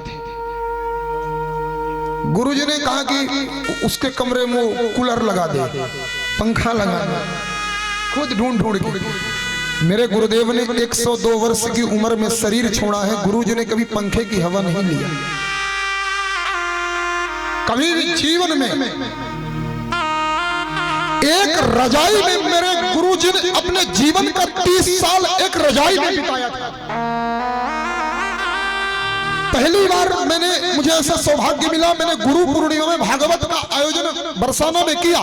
तमाम दूर दूर से भक्तों को बुलाया, नहीं जाने कहां कहां गुरु पूर्णिमा में कथाएं रहती थी। मैंने शिष्यों को बुलाया, मैंने कहा गुरुजी इस रजाई के ऊपर मुझे चद्दर डाल लेने दीजिए, सिर्फ इतना अनुमति दे दीजिए।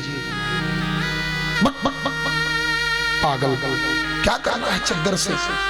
अरे चद्दर बदलना है तो यहाँ का बदल है कोई ऐसा? मैंने तब भी जिद करके चद्दर डाल दिया। मैंने कहा गुरुजी चेले लोग आएंगे, सोचेंगे कि बताओ खुद कितनी अच्छी व्यवस्था में रहते हैं, गुरु को ऐसी व्यवस्था में रखते हैं, तो थोड़ा मेरी इज्जत की बात है। मैंने बिछाया, जब तक चेले मेरे नहीं पहुंचे तब तक बिछा के रखे, और जैसे भीड़ भाड़ पहुंची तुरंत फेंक दिया, फिर उसी पल्ली में बैठ गए। 30 वर्ष हमारे श्री गंगाराम जी पहुंचे। ये बरसाना का प्रताप है। बरसाना में भोग ऐश्वर्य की लालसा नहीं आती है, वहां तो भक्ति की लालसा है। किशोरी जी के चरणों में श्री गंगाराम जी जब पहुंचे ना, तो पंखा कूलर की व्यवस्था लगवाया वो, तो बोले कि यहीं पर वो इतना बड़ा आदमी है, बोले वो आया है। और मेरे गुरुजी मेरे शिष्यों को बहुत प्रेम करते थे, इन्हें विशेष। पंखा कूलर लगा करके गुरुदेव ने ये रात भर रुके, दूसरे दिन भग गए। गुरुजी की विदाई किए, दक्षिणा पानी, फूल होली में जरूर शामिल होते थे, तो दक्षिणा पानी के दूसरे दिन भगे। अब बरसाना में जाकर के ब्रसभानु कुंड में एक आश्रम है फकीर संत का, उस आश्रम में ऐसे अलमस्त फकीरों की तरह पड़े रहते हैं। इनके 4-5 साथी लोग भी जाते हैं, सब लोग ऐसे जीवन बिताते हैं। मैंने गुरुजी से बताया, मैंने कहा गुरुजी यहां से जाकर के गंगाराम जी बरसाना में रुके हैं। गुरुजी ने कहा ये गंगाराम जी का दोष नहीं है बेटे, ये बरसाना की जमीन का दोष है। यहां जो आएगा वो सुविधा नहीं लेगा, वो भक्ति और भजन में जीवन व्यतीत करेगा, श्री जी के चरणों में जीवन व्यतीत करेगा। पंखा कूलर नहीं ढूंढ सकता बरसाने में आकर के कोई भी। ये जमीन का बड़ा प्रताप। आइए, कंस गया, किशोरी जी की सखियों ने 6 महीने गोबर उठवाया। कंस ने कहा कि इस आफत से कब छूटे। कृष्ण से प्रेम हो गया, कृष्ण से प्रेम हो गया। इसने कहा कृष्ण को मारूंगा सही, लेकिन मैं अब खुद नहीं मारूंगा। मुष्टिक, चाणूर, सल्व इत्यादि के लिए सुंदर यज्ञ का आयोजन किया। यज्ञ का आयोजन करके मल्ल युद्ध का मेला इत्यादि रखा, और उस आयोजन में नंद नंदन श्याम सुंदर को बुलाने के लिए सुंदर महाराज अक्रूर जी को भिजवाया। जाओ अक्रूर गोविंद को लेकर के आओ। आज अक्रूर मेरे श्याम सुंदर को लेने के लिए चले। अक्रूर को ज्ञान है, जानते हैं अक्रूर कि कंस मेरे कन्हैया को मारने के लिए बुला रहा है, फिर भी अक्रूर जा रहे हैं। रास्ते में मेरे श्याम सुंदर मिल गए, चरणों में लौट करके प्रणाम किया। चाचा चाचा चाचा कह करके गले से लगा दिया। चाचा अक्रूर को लाया, ला करके मैया यशोदा नंद बाबा ने देखा, गले से लगा लिया। आओ भैया अक्रूर आओ, आपका स्वागत है, आपका स्वागत है। खूब स्वागत किया। अक्रूर कृष्ण को लेने आए हैं, ये यशोदा को ज्ञान नहीं है, न नंद बाबा को ज्ञान है। माँ यशोदा इतना प्रेम करती है गोविंद को, इतना प्रेम करती है कि अगर कन्हैया थोड़ी देर ना दिखे तो मैया पागल हो जाती है। पूरा वृंदावन डोल के आ जाती है, कोई कृष्ण को देखा, कोई मेरे कृष्ण को देखा। आज वो अक्रूर कृष्ण को मांगने आया है, किस लिए? मारने के लिए। नंद बाबा ने स्वागत सत्कार किया। क्या समाचार है मथुरा का? ठीक है बोले। महाराज अक्रूर जी से नंद बाबा ने प्रश्न करना शुरू किया। मैया भोजन बनाने लगी। नंद बाबा ने पूछा, भैया आने का कोई कारण है तो बताओ ना। नंद बाबा से अक्रूर जी ने कहा, माँ के हाथ में भोजन की थाली लेके माँ निकल रही है। अक्रूर जी के मुंह से निकल गया, मैं कृष्ण को लेने आया। माँ के हाथ से भोजन की थाली गिर गई। मानो कोई आ करके सामने प्राणों को आकर्षण करना चाहता है। माँ चीख पड़ी, मेरे बेटे को बचा लो, मेरे कृष्ण को बचाओ, कोई मेरे कृष्ण को बचाओ, कोई मेरे कृष्ण को बचा लो। दौड़ी दौड़ी गई माँ यशोदा, जा करके गले से लगा लिया, मेरे लाला को बचाओ। क्या भोजन, क्या पानी, क्या क्या चीज। माँ रात को सोई नहीं, पूरी रात माँ रोती रही। भगवान कहते माँ तू बावरी है, कितने दिन के लिए? आज लेके जाएंगे, परसों छोड़ देंगे। माँ कहती लाला तुमने परसों ऐसे कह दिया जैसे कोई मजाक हो। अरे जिस कृष्ण के बिना हम कुछ पल नहीं जी सकते, वो कृष्ण परसों की बात कर रहा है। लाला तूने साबित कर दिया कि तू मेरा बेटा नहीं है, तू देवकी का बेटा है। भगवान ने वादा किया, आप समझा बुझा करके मेरे श्याम सुंदर।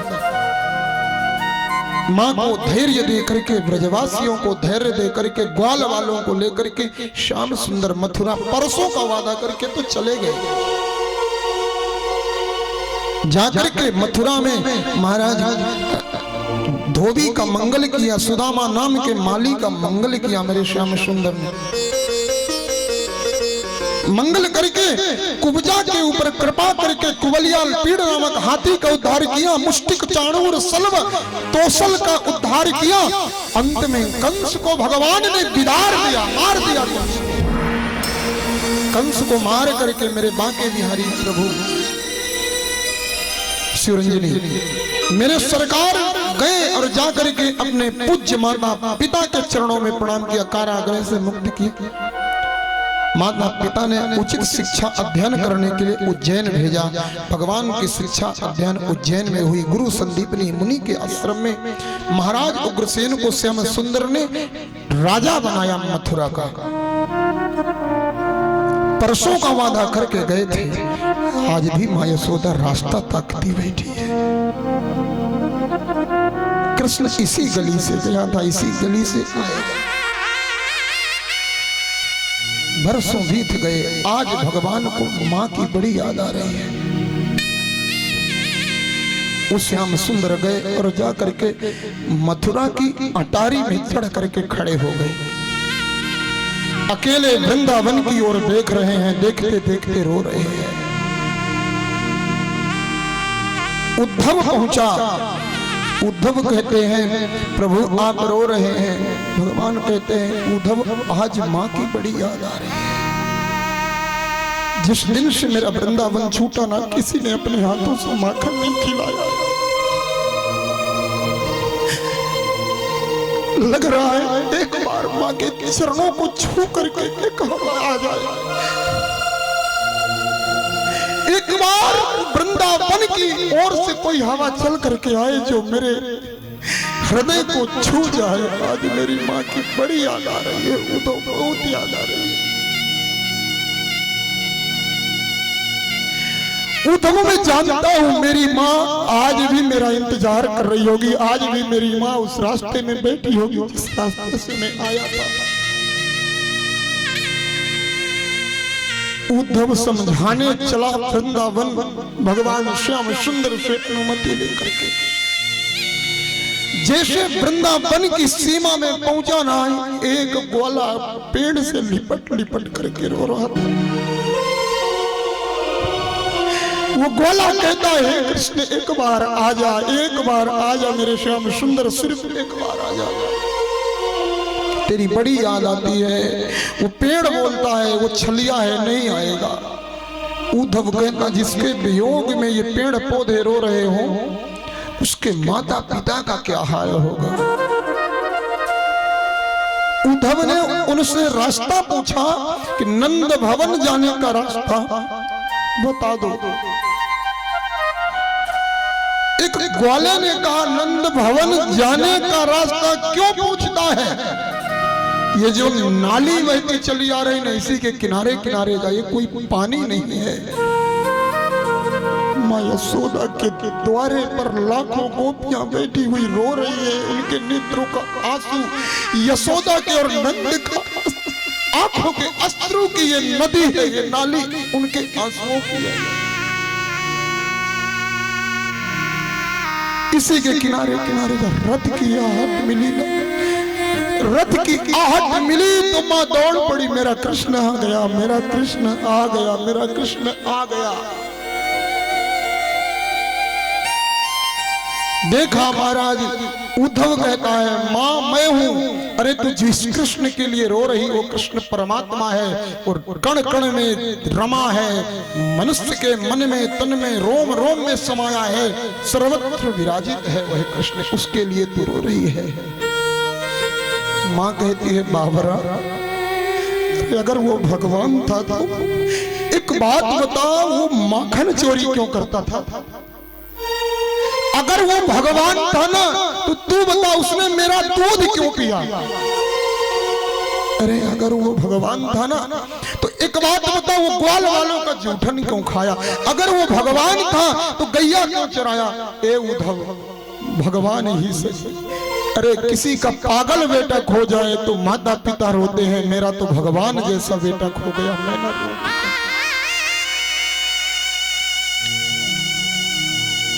उद्धव से मां यशोदा कहती है काम करियो उद्धव, मेरे लाला से इतना जाकर के कह देना कि यशोदा को कभी मां मत बोल। एक बार 11.5 साल मैंने पालन किया है, मुझे अपनी नौकरानी मान करके अपने पास बुला ले, मैं कभी शिकायत नहीं करूंगी कि तू देवकी को क्यों मां कहता, मुझे नौकरानी बना ले, सिर्फ नौकरानी, मुझे मां मत बना, मुझे नौकरानी बना करके अपने पास रख ले।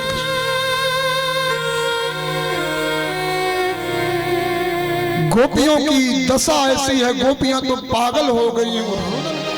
मुरली वाले आजा तेरी यादें सताए, फलों का भरोसा कहीं टूट न जाए। मुरली वाले आजा तेरी यादें सताए, मेरा ये भरोसा कभी टूट न जाए। मुरली वाले आजा तेरी यादें सताए, मेरा ये भरोसा कभी छूट न जाए। कहाँ छुपा आजा चलिया, मुरली वाले आजा तेरी यादें सताए, मेरा ये भरोसा कभी छूट न जाए।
मन ये पुकारे दिल के सहारे, मन ये पुकारे दिल के सहारे।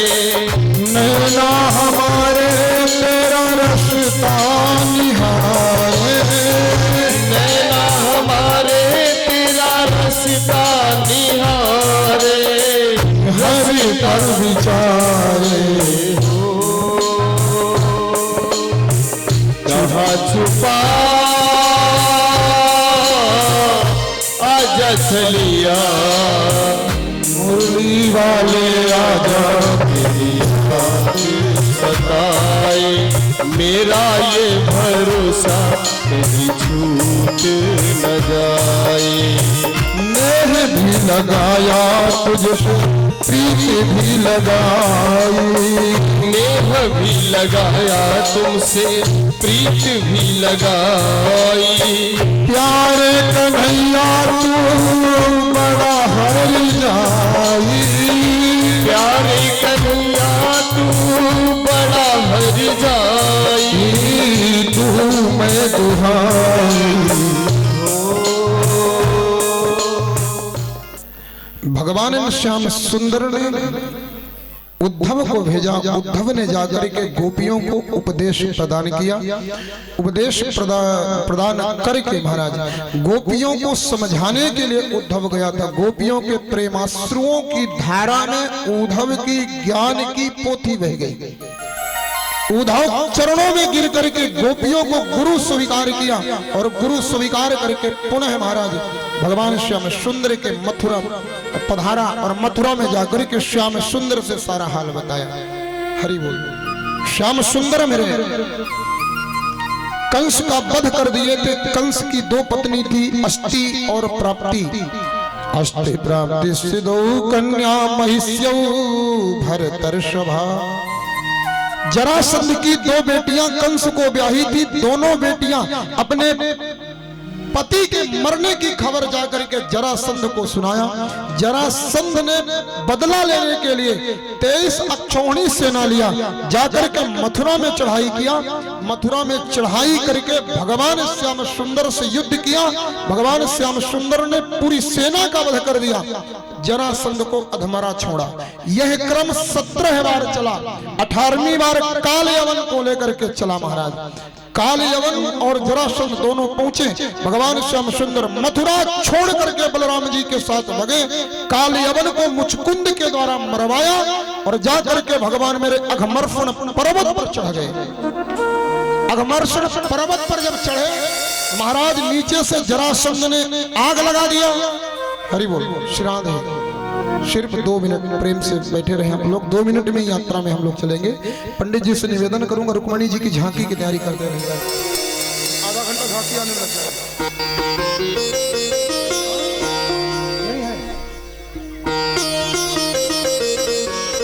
महाराज श्री हरिदास। जरासंध ने अघमर्षण पर्वत पर आग लगाया। भगवान मेरे समुद्र पर कूदे। द्वारिकापुरी नाम की नगरी का निर्माण किया। भगवान ने द्वारिकाधीश का राज्य स्वीकार किया। एक बार जयकारा लगाएंगे। बोल द्वारिकाधीश भगवान की जय हो। महाराज उसी समय एक नगर था। नगर का नाम था कुंडनपुर। कुंडनपुर के राजा थे महाराज भीष्मक। भीष्मक के बेटे थे रुक्मी, रुक्मांगद, रुक्मबाहु। एक बेटी थी, बेटी का नाम था रुक्मणी।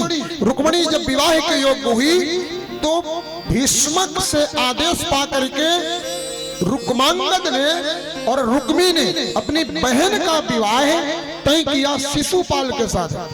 रुक्मणी नारद जी के मुंह से सुन करके भगवान कृष्ण से प्रेम करती हैं। मन में निश्चय किया ना, श्रुत्वा गुणान भुवन सुंदर सर्वताम दे निर्विश्व कर्ण विवरई हरदोंग तापम। मैं वर्ण करूंगी अगर किसी को जीवन में तो भगवान श्याम सुंदर को दूल्हा बनाऊंगी, नहीं कुमारी रहूंगी। श्याम सुंदर को दूल्हा होना स्वीकार किया। मन में शादी तय हो गई शिशुपाल के साथ। तुरंत पत्रिका लिखा। पत्रिका लिख करके बूढ़े ब्राह्मण से द्वारिकापुरी भेजा। द्वारिकापुरी में जाकर के बूढ़े ब्राह्मण ने भगवान श्याम सुंदर को संदेशा दिया। संदेशा पा करके मेरे भगवान कुंडनपुर नामक नगर में बारात आ चुकी है। जिस दिन बारात आई उसके ठीक दूसरे दिन भगवान श्याम सुंदर भी पहुंच चुके हैं। आज सखियों के साथ मां रुक्मणी गौरी माता के मंदिर पूजन करने के लिए निकली है। उसी गौरी माता के मंदिर में पूजन करने गई।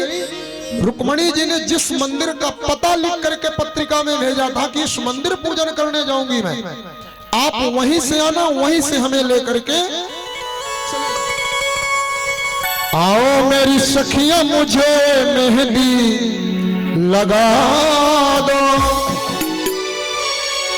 मेहंदी लगा के मुझे ऐसी सजा दो,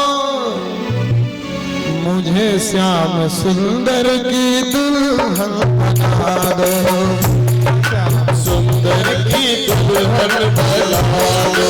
आओ मेरी सखियां मुझे लगा दो, मेरी सखियों मुझे मेहंदी लगा दो, मेहंदी लगा के मुझे ऐसी सजा दो, मेहंदी लगा दो मुझे ऐसी सजा दो, मुझे श्याम सुंदर की दुल्हन बना दो, मुझे श्याम सुंदर की दुल्हन बना दो।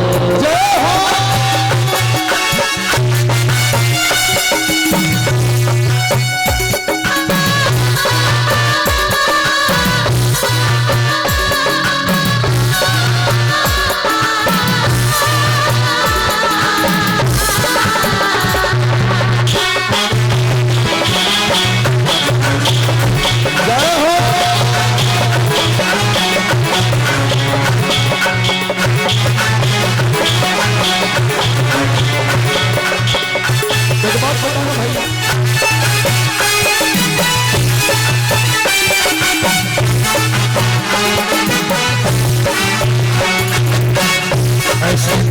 चूड़ी जो बहू न टूटे, सिपहनी चूड़ी जो बहू न टूटे, सिपहनी चूड़ी जो बहू न टूटे, सिपहनी चूड़ी जो बहू न टूटे, प्रीति का धागा मेरे बहू न टूटे, प्रीति का धागा ये बहू न छूटे, प्रीति का धागा ये बहू न छूटे, प्रीति का धागा ये बहू न छूटे, अटल सुहाग वाली बिटिया लगा दो, दिल सुहाग वाली बिटिया लगा दो, श्याम सुंदर की दुल्हन बना दो, श्याम सुंदर की दुल्हन बना दो, श्याम सुंदर की दुल्हन बना दो, श्याम सुंदर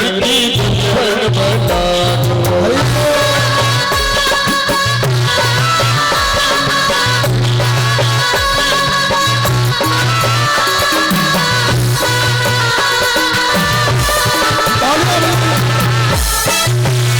और देखिए मंदिर में मां गौरी का पूजन कर रही थी रुक्मणी मैया, सारी सेना सुरक्षा में लगी है और इसी सेना के बीच में मेरे श्याम सुंदर आते हैं, मंदिर की ओर बढ़ रहे हैं। मेरे भगवान प्रेम से आइए। दुल्हा सरकार की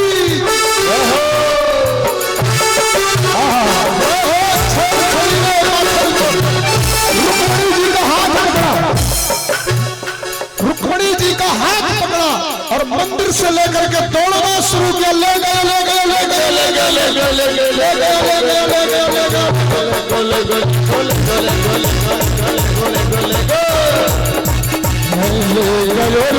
रुक्मणी सी दुल्हनिया है, ले गयो रे रुक्मणी सी दुल्हनिया, रुक्मणी सी दुल्हनिया, रुक्मणी सी दुल्हनिया, रुक्मणी सी दुल्हनिया। जितने खड़े सब बैठो, तुरंत तुरंत बैठो, नाश्ता का पैकेट नहीं आएगा। बोल दुल्हा सरकार की, दुल्हा सरकार की। बड़ा सुंदर भगवान लेकर के चले, पीछे से रुक्मी लगा। भगवान ने रास्ते में रुक्मी को अपमानित करके वापस किया। शिशुपाल भी अपमानित होकर के अपने घर गया।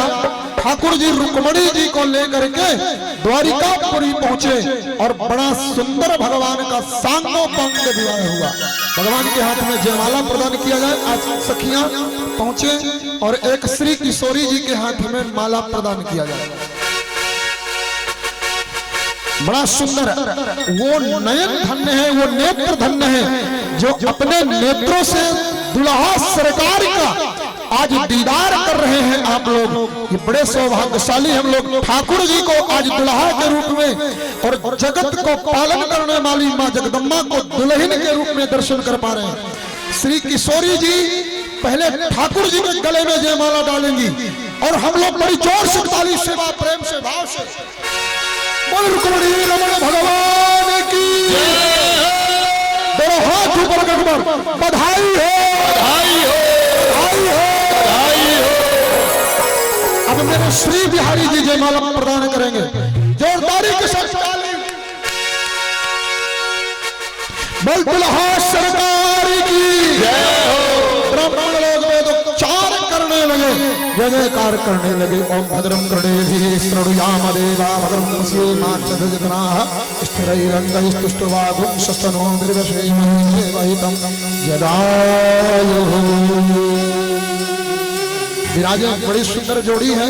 सरकार पधारे और आदरणीय हमारे श्री यजमान जी श्रीमान गुलाब पटेल जी प्रथम कन्यादान करने के लिए पधारेंगे और आदरणीय श्री गंगाराम पटेल जी